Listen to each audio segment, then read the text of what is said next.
today I'm going to give you a little quickie on brakes. And I get people all the time, why don't my brakes squeal? I still have plenty of pad. I mean, that's not a bad amount of pad. Usually the line's halfway. Just to give you an idea, though, here is a new pad. So, I mean, if you're taking it apart or you're paying someone to take it apart, you might as well have new pads put on. But if you're doing this yourself and, you know, you're sick and tired of, like, putting brakes and rotors on everything, it's just like, I put rotors on it, like, months ago or whatever. So, quickie is that right here, that lip, and you can see it has a little bit of a shine on the edge. And same up here. There's a little bit of shine on the edge. The brake pads and the brake setup in these cars, none cars are perfect. So it sits in here, but it moves a little. And it can. I mean, this spring is spring loaded, so when it moves a little, you know, you figure you got a little bit of gap there. So you see they get a little bit of play, a little bit of movement. And basically the brake pad walks just a little bit. And I got this brake pad on there, and if you could see anything, you can see that I'm touching the outer and inner rust line, if you want to call it that. So that's going to be a problem. And it's going to have the same ID on the inside. I mean, you can see it on the inside. Look, I almost wiped the rust off. But on both inner and outer lip. These rotors happen to be $45 a piece. The customer doesn't have it. Friend doesn't have it. I know they're not going to be able to afford it for at least a week or two. So we went with some real cheap brake pads, because brake pads are brake pads. They're going to stop. If not, they wouldn't be allowed to sell them. I mean, think about it. More expensive means they'll last longer usually, but a brake will last as long as your foot doesn't hammer the brake every time you hit the brakes. I mean, it's going to last a lot longer if you're easy on the brakes and you don't stop at the stoplight. You stop coming to the stoplight, but that's just common sense. So we're going to show you a quick trick for cleaning them up. So we got this one on the car. We're going to take it off, but for video purposes, I just want to show you. We got this Harbor Freight sanding disc on there. I think it's 60 grit. Yeah, 60 grit on the wall grinder.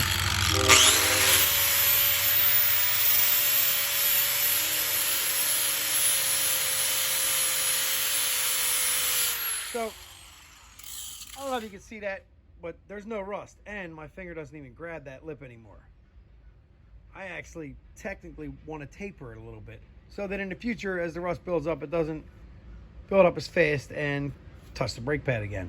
So we're going to hit there and then inside. And the inside's a little harder to get to, but you know, got an angle.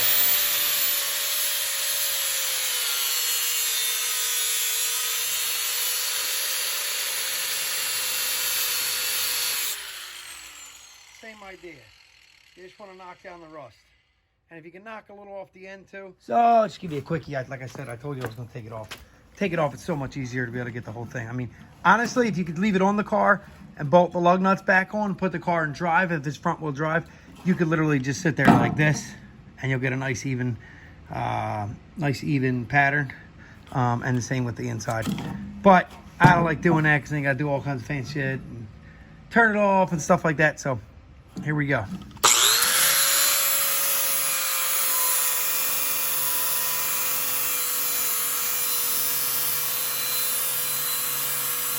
As you can see, it's not taking long at all to eat it right up.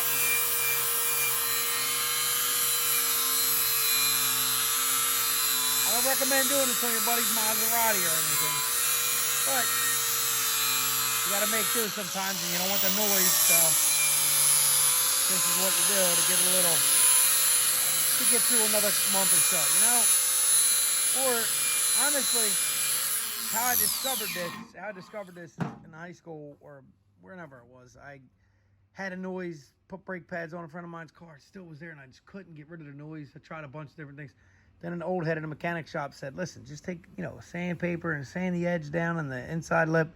He goes, and then clean the brake pads real good, because I had just put brand new ones on it. He said you can even like lightly hit them with sandpaper, not sanding them, but just lightly scuff. And then he said to clean them with brake clean really good. And I did, and the noise went away, and that's how I figured it out. And so when I have a customer or a friend who has that problem, I don't want to be, you know, doing brakes and rotors every freaking day trying to get rid of a noise. So I'll clean them up. I'll take it for a ride, make sure the noise is there, not just take their word for it, because noises come and go. And then I'll do this and drive the car. And if I drive the car and the noise is gone, brakes and rotors is the first thing I tell them. Hopefully they're not $60 a rotor like these are on this Nissan. So there you go. Like and subscribe.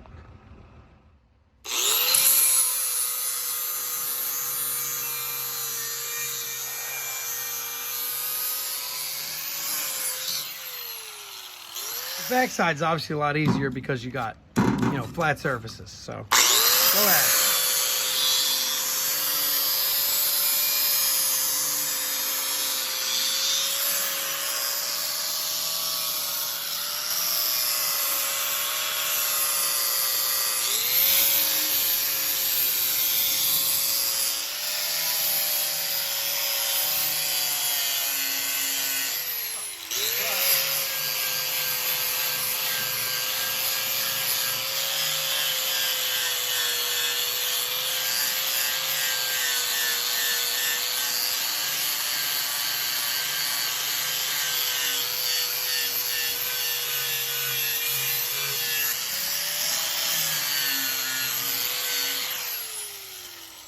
There you go. Put that back on the car. Guaranteed no squeals if that was the problem. And then you're fixed. We're all back together and nothing's touching. Nothing's hitting there. Nothing's hitting there. So smooth.